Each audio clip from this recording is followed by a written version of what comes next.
Mula sa baybayin ng Elyo, isang kwento ang sisibol.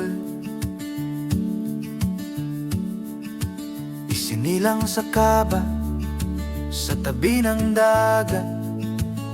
Pangarap ay buhay na malayo ang hangganan. Sumampa sa barko, dala'y pag-asa, ngunit hindi palaro ng ligaya. Sa gitna ng alon at mahabang gabi, may sugat ang pusong di makita ng iba.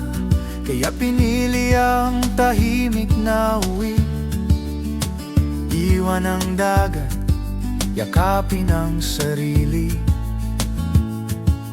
Hindi lahat ng pangarap ay nasa malayo. Minsan nasa bahay lang, tahimik na naghihintay. Ito ang kwento nila kay Elyo Cano. Mula sa dagat